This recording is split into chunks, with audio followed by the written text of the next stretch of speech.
बार्शी तालुक्यातील तमाम वडीलधारी मंडळी, तरुण मित्र बांधव, माझ्या माता भगिनी व तालुक्यातील संपूर्ण मतदार बंधू भगिनी, सर्व शेतकरी बांधव, कामगार, व्यापारी, सर्व स्तरातील माझे बांधव, विविध क्षेत्रामध्ये काम करणारे सर्व मतदार बंधू भगिनी, आज या ठिकाणी आपल्या देशाची लोकसभेची निवडणूक या ठिकाणी जाहीर झाली. प्रचाराची रणधुमाळी सर्वत्र चालू असताना माझ्या जीवनामध्ये ज्याही निवडणुका पाहिल्या त्या सर्वात एक वेगळी ही निवडणूक मला पाहायला मिळाली. आणि या निवडणुकीला महत्त्व प्राप्त होण्याचं कारण की आपल्या देशाचे पंतप्रधान आदरणीय नरेंद्र मोदी साहेब यांनी संपूर्ण 14 ते 24 या कालखंडामध्ये केलेलं सर्वसामान्य जनतेकरता काम. आणि मी सातत्यानं भाषणामध्ये सांगत आलो की आपली जगामधल्या असंख्य देशाची अर्थव्यवस्था विस्कटली होती. शेजारच्या सुद्धा, एवढं चायनाची सुद्धा, इंग्लंडसारख्या देशाची अर्थव्यवस्था विस्कळली. पाकिस्तानच्या बाबतीमध्ये तर बोलण्याचा प्रश्नच उद्भवत नाही. आणि ती अर्थव्यवस्था मजबूत ठेवली. आता मी त्या जास्त खोलावरती जात नाही, तालुक्यावरती येतो. आणि ती अर्थव्यवस्था मजबूत ठेवली. एकनाथ शिंदे मुख्यमंत्री झाले, फडणवीस साहेब उपमुख्यमंत्री झाले, या सर्वांच्या माध्यमातून आज आपण बार्शी तालुक्याला जवळपास, मलाही वाटत होतं की 2,500 कोटीचा निधी मी आणू शकलो. परंतु मी पूर्वी 4 ते 9 या कालखंडामध्ये आमदार असताना एक चांगल्या पद्धतीचा निधी आणण्यामध्ये यशस्वी झालो. त्यानंतर आता 21 महिन्यामध्ये साधारण सर्वोच्च निधी आणण्याचा पराक्रम या ठिकाणी बार्शीमध्ये झाला. याकरता मोदी साहेबांचे आशीर्वाद, एकनाथ शिंदे साहेब, फडणवीस साहेब दादांचं सहकार्य, खास करून फडणवीस साहेबांनी विशेष लक्ष या तालुक्याकरता दिलं. आज या ठिकाणी गेली 30 वर्ष झालं या राजकारणाच्या सरीपटावरती मी काम करत असताना सुरुवातीपासून माझी एक भावना होती की या तालुक्यामधली दादागिरी संपली पाहिजे. ती संपली. या तालुक्यामध्ये पाणी आलं पाहिजे, शेतकऱ्यांच्या शेताला पाणी मिळालं पाहिजे. तो प्रयत्न यशस्वी होताना दिसतोय. जवळपास 50%हून अधिक आपण त्याच्यामध्ये यशस्वी झालेलो आहे. भविष्य काळामध्ये आपल्याला त्या ठिकाणी यश संपादित करायचं आहे बांधवांनो. त्याचबरोबर MIDCच्या माध्यमातून उद्योगधंदे उभारले पाहिजे. ते उद्योगधंदे उभारताना आपल्याला दिसत आहेत.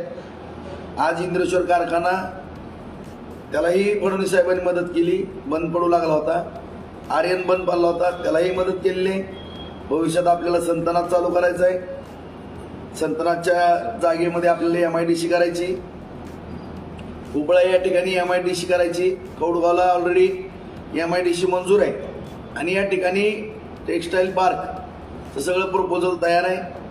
मी भाषणामध्ये पण सांगितलं की बार्शी टेक्स्टाईल मिलचा विषय आहे. त्याचबरोबर रेल्वेच्या जागेमध्ये मेडिकल कॉलेजचा एक विषय होऊ शकतो. त्या दृष्टिकोनातून प्रयत्न करणं गरजेचं आहे. ते प्रयत्न आपण करू शकतो. त्याचबरोबर आता उपसा सिंचनचं काम चालू आहे. 12,550 हेक्टर जमीन ओलिताखाली येणार आहे.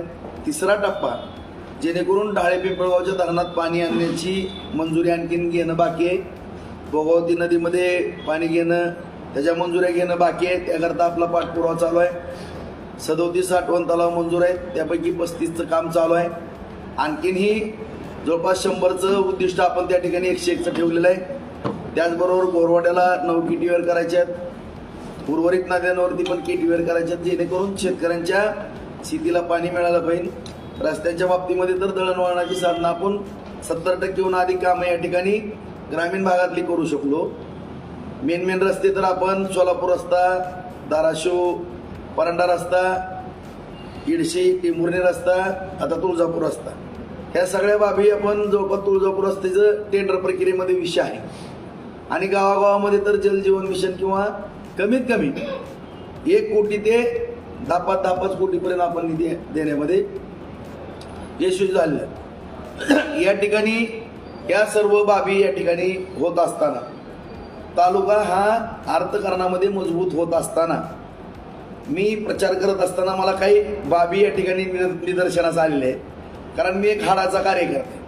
त्यामुळं ज्या पद्धतीनं जनतेचा अधिकार असतो एखाद्या लोकप्रतिनिधीवरती की तुम्ही चुकलाय, तुम्ही या ठिकाणी काम करण्यामध्ये थोडी कमतरता आहे, आमचं हे काम झालं नाही, हे होणं अपेक्षित आहे, निश्चितपणानं जेवढाही लोड माझ्यावरती पडत, कारण मला माहीत होतं की मला 2-2 वेळेस आमदार केले, 4 वेळेस पंचायत समिती दिली, 15 वर्ष नगरपालिका दिली, या सगळ्याची जाणीव मनामध्ये ठेवून मी काम करणारा कार्यकर्ता आहे.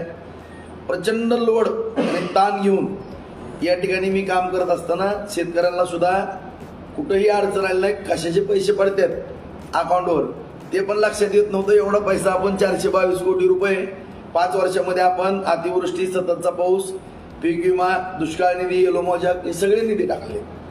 कुठंही माझ्या दृष्टिकोनातून कमी पडताना दिसत नाही. परंतु प्रचारात जवळपास काल शेवटची सभा झाली. उन्हामुळं आज काय आपण 3 ते 5ची सभा घेऊ शकत नाही. आणि आपल्याच माध्यमातून मी एक सगळ्यांना नम्रतेची विनंती करण्याकरता आपल्या सगळ्या मीडियाच्या बांधवांना या ठिकाणी बोलवले आहेत की शेवटी आता हेच माध्यम जनतेपर्यंत पोहोचू शकतं किंवा तालुक्याच्या प्रत्येक नागरिकापर्यंत, मतदारांपर्यंत जाऊ शकतं. बांधवांनो, या ठिकाणी माझी नम्रतेची विनंती, निवडणुकीमध्ये यश अपयश हा भाग वेगळा आहे, परंतु ज्या दिशेनं आपला तालुका अर्थकारणामध्ये मजबूत होतोय आणि अर्थकारणाने मजबूत होत असलेला तालुका, दुष्काळी आवर्षण प्रवर्षण मधला तालुका बागायत होण्याकडे वाटचाल चालू आहे. आणि यामध्ये काही विरोधी पक्षाकडनं काही मुद्दे समोर आले मित्रांनो. ठीक आहे, मला त्याची जाणीव आहे. आरक्षणचा मुद्दा, मराठा आरक्षणाचा मुद्दा, मी प्रामाणिकपणानं सर्व मराठा समाजातील तरुणांना या माध्यमातून आणखीनही मित्रांनो विनंती करू इच्छितो की मी मराठा महासंघाचा कार्यकर्ता आहे, होतो आणि अध्यक्ष पण होतो. आणि असं असताना जे मी काम त्या काळामध्ये केलं, आंदोलनातला, चळवळीतला कार्यकर्ता मी सातत्यानं काम करत असताना काय वेदना भोगल्यात माझी मला माहिती आहे. आणि त्यावेळेस अण्णासाहेब पाटलांनी आत्महत्या केली आरक्षण मिळावं म्हणून, परंतु त्याची दखल कुठल्याही सरकारनं त्या काळातल्या घेतली नाही. पण आज या ठिकाणी शिंदेसाहेब, फडणवीस साहेब, दादा यांच्या माध्यमातून कुणबीचे दाखले उपलब्ध झाले. SBCचं 10% आरक्षण या ठिकाणी मिळालंय, ते टिकणार आहे. आज माझ्या माहितीप्रमाणे बहुतांशी ही समस्या सुटत आली. आणि आता मराठा तरुणांना काही विरोधी पक्षाकडनं भडकवलं जात आहे की आरक्षणाचा मुद्दा राहिलेला आहे. मी धन्यवाद देतो जरंगे पाटलांना की अण्णासाहेब पाटलांना बलिदान द्यावं लागलं. जरंगे पाटलांनी उपोषण केलं, त्याची शासनानं दखल घेतली, कारण शासन हे संवेदनशील होतं. मुख्यमंत्री आणि फडणवीस साहेब आणि दादा यांनी काळजीपूर्वक हा प्रश्न हाताळला. परंतु शेवटी विरोधी पक्षाची भूमिका बजावत असतं, त्याच्याबद्दल मला काय खोलात जायचं नाही. दुसरा मुद्दा सोयाबीनचा, त्या बाबतीमध्ये 4000 कोटीची तरतूद केलेली आहे, ते अनुदान येणार आहे. कांद्याच्या बाबतीमध्ये काही त्रुटी निर्माण झाल्या, त्याच्या अगोदर हे 200 क्विंटलचं अनुदान या ठिकाणी दिलेलं आहे. भविष्यकाळामध्ये अनुदान मिळण्याच्या दृष्टिकोनातून माझे प्रयत्न चालू आहेत, ते आपण मिळवूच. कारण हा धाराशिव मतदारसंघ जो आहे त्या ठिकाणी कांदा उत्पादक शेतकरी मोठ्या प्रमाणामध्ये, हे 3 थोडं नाराजीचे मुद्दे मी प्रचारामध्ये प्रामुख्यानं पाहिले. आणि मी प्रचार करत असताना, भाऊ तुम्ही काळजी करू नका, मी तुमच्या विधानसभेसाठी आम्ही काहीही करू, हा एक मला प्रामुख्यानं सगळ्या जनतेकडनं त्यांचं वक्तव्य ऐकायला मिळेल. परंतु शेवटी बांधवांनो, हे राजकारण आहे. मी खास करून देशावरचं किंवा राज्याच्या विषयात मी खोलावर जाणार नाही, परंतु माझ्या तालुक्यातला मतदार, माझ्या तालुक्यातला नागरिक, माझ्या तालुक्याचं अर्थकारण, माझ्या तालुक्यातल्या शेतकऱ्याच्या मुलाला सोन्याचा घास मिळावा, ह्या दृष्टिकोनातून आतापर्यंत मी प्रामाणिकपणानं प्रयत्न करत आलोय. बहुतेक करून तर मी एवढं फिरलो, माझ्याबद्दल तर मला, म्हणजे मी माझं कौतुक करून घेत नाही की माझ्याबद्दल कुणी नाराजी असण्याचा प्रश्न उद्भवला नाही. आता विरोधक आहे ते टीका करतात, त्याला मी काय लय दोष देत नाही किंवा वाईट पण बोलत नाही. परंतु जी जनता आहे, जनतेमध्ये एवढं मला दिसून आलं की राजभाऊ एवढी कामं कुणीच केली नाही, एवढा विकास कधी झाला नाही. राजभाऊला आम्ही विधानसभेलाही करू. परंतु मित्रांनो, बांधवांनो, सगळ्याला मी हात जोडून या ठिकाणी विनंती करतो, शेवटी राजकारण आहे आणि या तालुक्यातनं जर मताधिक्य कमी गेलं तर निश्चितपणानं या ठिकाणी माझ्याकडे बघण्याचा दृष्टिकोन वेगळा होणार आहे की आपला आमदार निष्क्रिय आहे का, आपला आमदार कुठं कमी पडला आहे का, ह्या तर बाबी माझ्या जीवनामध्ये मी होऊन दिलेलं नाही. परंतु जे काही एवढं आपलं जलद गतीनं 200च्या स्पीडनं कामं चालले, निश्चितपणानं मी खरंच सांगतो, मी कुठं इमोशनल होत नाही किंवा कुठल्या मतदाराला ब्लॅकमेलिंग करून मतं मागण्याचा माझा उद्देश नाही. मन प्रामाणिक हेतून मी सांगू इच्छितो की जो स्पीड असतो तो शेवटी जो होतकरू असतो किंवा जो कर्तृत्वान असतो त्याच्या पाठीवर 10 थाप मारली जाते. परंतु जर एखादा काम चुकार आहे किंवा निष्क्रिय आहे तर त्याला थोडं दुय्यम वागणूक दिली जाते.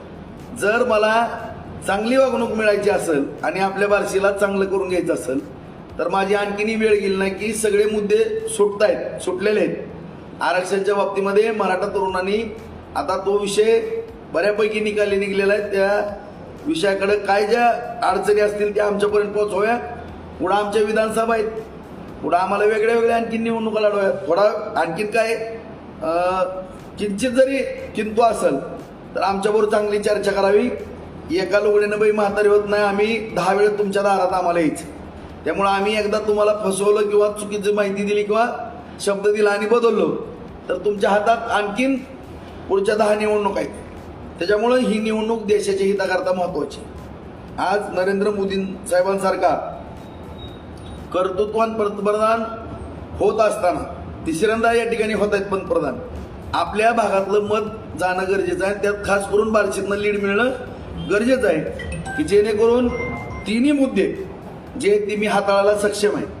आरक्षणाचा मुद्दा हाताळू शकतो, तेवढी मायामध्ये कॅपॅसिटी आहे. वेळ प्रसंगी आम्ही प्रसंग आला तर शासनाच्या विरोधात आंदोलन करायला मी मागं पुढं बघणार नाही. आम्ही कुठलाही आंदोलन करता मराठा समाज असेल त्याला आम्ही सहकार्य करू, त्यामध्ये मागं पुढं बघणार नाही. नंबर 1. नंबर 2, सोयाबीनची 4000 कोटीची तरतूद झालेली आहे, त्याचंही अनुदान मिळणार आहे. नंबर 3, कांद्याच्या बाबतीमध्ये शेतकऱ्यांनी काळजी करू नका. मी आग्रहक्रमाने फडणवीस साहेबांकडे बसून जे काही नुकसान झालेलं आहे त्याचं अनुदान देण्याकरता प्रयत्नशील राहणार आहे. त्याच्याबद्दल कुणी काळजी करण्याचा काय प्रश्न उद्भवत नाही. आणि हे तिन्ही मुद्दे सोडवण्याकरता मी सक्षम आहे. आणि पाण्याचे मुद्दे, दळणवळणाचे किंवा MIDC उद्योगधंद्याचे सक्षमपणानं मी काम करणार आहे. आता माझा असा मराठा समाजातील माझ्या तरुणांना प्रश्न आहे उलट की मित्रांनो, आरक्षण जरी मिळालं, एका गावामध्ये 500 तरुणांना आरक्षण मिळालं तर 2 किंवा 3 तरुणांना, जास्तीत 5 तरुणांना नोकऱ्या मिळणार आहेत.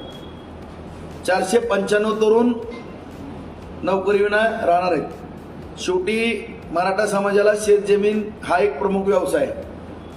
आणि तुमच्या मित्रांनो, शेताला पाणी आलं, तुमचं उत्पन्न वाढलं तरच तुमचा रुबाब वाढणार आहे. कुठल्याही कुणी काय बोलतंय विरोधक म्हणून कुठल्याही विरोधकाच्या बोलण्यावरती चुकीचा निर्णय घेऊ नका. जर तुमच्या शेतामध्ये पाणी आलं नाही, 25-30 वर्ष लाहीलाही झालेली आहे तालुक्याची, शेतामध्ये तुमच्या पाणी नव्हतं, त्याच्यामुळे आज मला आठवतं की तुम्हीच बोलता मायापाशी, भाऊ 30 वय झाले, 35 वय झाले, 40 वय झाले, 42 वय झाले, आणखीनही लग्न नाही. जर मित्रांनो उत्पन्न चांगलं असेल तर एखाद्या शेतकऱ्याच्या इथं 20 एकर बागायतवाला राहू द्या, 25 एकर बागायत आपलं जमीनवाला राहू द्या, त्याचं उत्पन्न पाहूनच सर्व काही त्या लग्नाचे विषय होत असतात. आता उदाहरणार्थ एखाद्याला 20-25 एकर जमीन कोरडवाहूची आहे आणि त्याच्या इथे एखादा मजुरी करणारा मजूर आहे, तोही मराठा समाजाचा आहे. त्याला जरी म्हणले तुम्ही मजुराला की तुमची मुलगी 25 एकरच्या कोरडवाहू शेतकऱ्याला देता का, तो सुद्धा मजूर मराठा समाजाचा, तो म्हणून मी विचार करून सांगतो, मला वेळ द्या, त्याचं उत्पन्न काय ह्याची चौकशी करेल. आणि जी मुळात जी खंत आहे सगळी तरुणांची ती मी समजू शकतो. मी खोलवरती याच्यावरती फार मोठा अभ्यास केलेला आहे. त्यामुळे जी विरोधकांनी काही डोक्यामध्ये भडकवलंय किंवा काय केलेलं आहे ह्यामध्ये कोणी बळी पडू नका. आपल्या शेत जमिनी भिजवण्याचं काम या ठिकाणी करा, आपल्याला करायचंय. आणि उद्या जर आपल्याला थोडा उशीर होत गेला, आता माझं पण वय 54 आहे, मी 55 मध्ये आलोय, आणखीन 5 वर्ष मी उमेदीनं, शेवटी रिटायरमेंट 58-60 ला. 60च्या पुढं कुठलाही व्यक्ती जरा थोडं स्पीड कमी होतो. आता 200चा स्पीड आहे, उद्या मला वाटत नाही माझं कितीचा राहील. आणि या ठिकाणी राजकारण जर करायचं म्हणलं तर त्या ठिकाणी मार्कच मिळाले पाहिजे, कामाचं मूल्यांकन बघून शाबासकी थापच मिळाली पाहिजे, तर माझ्यासारखा राजकारण कर. नाहीतर अन्यथा मला राजकारणाची शून्य आवड आहे. मी 0 मिनिटात राजकारण सुद्धा सोडण्याच्या बाबतीमध्ये मागं पुढं बघणार नाही. कारण जर माझ्याकडनं कामच होत नसेल भविष्यात तर मला ते राजकारण करणं परवडणारं नाही. मी माझ्या व्यवसायाशी निगडीत माझा व्यवसाय करू शकतो, परंतु राजकारण करत असताना किंवा समाजकारण करत असताना जर कामं झाली जनतेची, जर पाणी येण्यामध्ये उशीर होणार असेल भविष्यात, किंवा डेव्हलपमेंटमध्ये किंवा संतनात कारखाना उभा करायचा सोपं नाही. मी म्हणणारे कारखान्याचे उतारे पद्धतीने झाले, उद्योग उभा करणं पण सोपं नाही, MIDC उभा करणं सोपं नाही, पाणी आणणं सोपं नाही. आणि ह्या गोष्टी जर नाही आल्या बार्शीला तर बार्शीतली बेकारी कोणी रोखू शकत नाही. त्यामुळं राग एक घटकाचा होईल, पण आपल्याला विनाकारण 10-15 वर्ष वाया जाते. आणि मी माझं कौतुक करण्याचा प्रश्नच नाही, मी माफी मागून सांगतो, मला कौतुक करायची सवय नाही, गरज पण नाही. परंतु मला जे वास्तव दिसतंय समोरचं, की जर भविष्यात स्पीड कमी झाला, शेवटी कसं आहे, प्रत्येक पक्षाला लोकसभा ही महत्वाची असते. उद्या कमी जास्त मताधिक्य झालं आणि माझ्यासारखा स्वाभिमानी कार्यकर्ता आहे आणि मी तिथं गेलो 1दा 2दा 3-4 वेळेस, ठीक आहे करतो म्हणली. आता जसं मी पत्र दिले की 0 मिनिटात होतंय, तसं माझ्यासारख्याला जर 2-4-5 वेळेस हेलपाटे बसले तर मी एक समजू शकतो की बाबा इथं आपली किंमत कमी झाली. त्यामुळं माझं पण मुंबईला जाणं येणं कमी होईल. आणि माझं जास्त मुंबईला झालं तर पाठपुरावा पण कमी पडेल. माझ्या अगोदरही बऱ्याच जणांनी राजकारण केलं, मीच एकटा राजकारणी असं नाही. त्यांनीही पाठपुरावा करताना स्पीड किती होता, माझा स्पीड किती होता, ह्या गोष्टीचं पण आत्मपरीक्षण सगळ्यांनी मराठा समाजातील माझ्या तरुण मित्रांनी करणं गरजेचं आहे. आणि आणखीनही माझी मराठा समाज बांधवाला विनंती आहे, मी पण मराठा समाजाचा आहे, मराठा महासंघाचा अध्यक्ष म्हणून काम केलंय. मित्रांनो, मी 10दा सांगतोय की महाराजांनी सगळ्या 18 पगड जातीच्या व्यक्तींना, नागरिकांना एकत्रित घेऊन काम केलं, हिंदवी स्वराज्य निर्माण केलं. असं राजकारण करायचं म्हणलं किंवा एखादं काय करायचं म्हणलं तर जातीवाद करून किंवा जातीचा मुद्दा घेऊन आपल्याला काही करता येणार नाही.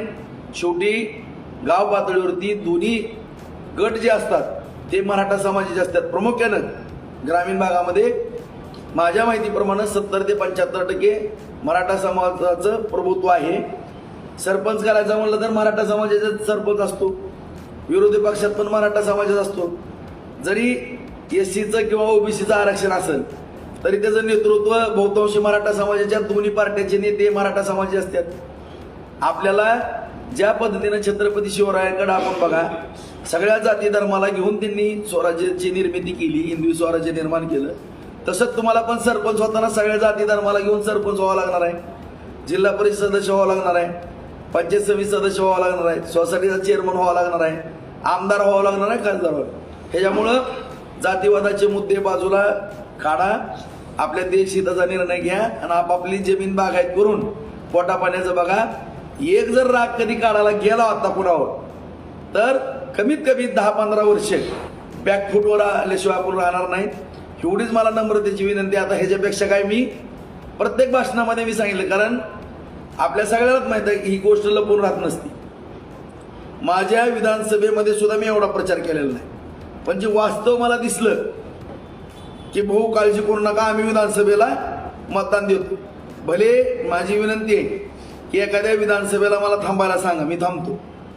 कुणीही एक उमेदवार काढा, त्या उमेदवाराला जी काही बिचारा एखादा गरीबाचा असेल, 4 पैशाची अडचण असेल तर माझ्या कुटुंबाकडनं आम्ही त्याला सहकार्य करू, पक्षाकडे आम्ही त्याची उमेदवारी मागू, त्याला काय असेल ते आम्ही निवडून आणण्याकरता प्रयत्न करू. परंतु जे गावामध्ये ह्या सरपंचाने असंच केलं आणि ह्याला बघतो आणि त्याचा कमीपणा करण्याकरता मी ह्याचं दाखवतो, ह्याची भाऊ पुढं मी जिरवतोच. गावात मायनस करतो, मग कळण ह्याला ही कोण आहे. अरे तुम्ही ह्याला जिरवणार त्याला जिरवणार, पण तुम्ही स्वतः जिरणार आहे. ह्या गोष्टीचा सगळ्या तालुक्यातील माझ्या सर्व बांधवांनी विचार करणं गरजेचं आहे. आणि खास करून माझ्या पार्टीतल्या कार्यकर्त्यांना मी विनंती करतो, उडवून काम करणाऱ्या कार्यकर्त्यांचे खच्चीकरण करण्याकरता तुम्ही पण काहीतरी अंधारातनं करणार असाल, हे सुद्धा तुम्हाला घातक आहे. त्यामुळे मी माझ्या स्वतःवरूनच सगळ्याला स्पष्टपणाने सांगू इच्छितो, उद्या विधानसभेला जी मतदान करण्याचा सगळ्यांचा प्रयत्न आहे, भाऊ काळजी करू नका. आम्ही विधानसभेला कितीही मतदान देतो. उद्या विधानसभेला उभारतानाच मला विचार करावा लागणार आहे की नेमकं आपण उभारायचं का नाही. त्याच्यामुळं कुणाला उभा करायचं काय करायचं हा पुढचा भाग राहील. परंतु माझी आणखीन ही कार्यकर्ते सर्व मराठा समाज बांधवांना नम्रतेची विनंती आहे की कुठलाही चुकीचा निर्णय घेऊन या ठिकाणी बार्शी तालुक्याच्या पायावरती धोंडा मारू नका. मित्रांनो, तळमळीनं मी काम केलंय. मी सकाळी 5:30 वाजल्यापासून रात्री 11:30 वाजेपर्यंत काम केलेला कार्यकर्ता आहे. राशन कार्ड पण आणखीन काढून देतो. मला कधी गर्व घमेंड नाही. आणि काम करत असताना वांग्याचं तेल वड्यावरती कुणी टाकू नका आणि आपापल्या प्रपंचाचं नुकसान करून घेऊ नका. मी एक सगळ्यांचा ज्येष्ठ मंडळीचा मुलगा, तुमचा थोरला भाऊ, लहान भाऊ, कुठल्या माझ्या माता भगिनीचा एक मुलगा, माझ्या बहिणींचा भाऊ म्हणून ही सगळं प्रामाणिकपणानं मी माझं वक्तव्य आज या ठिकाणी आपल्यासमोर करत आहे.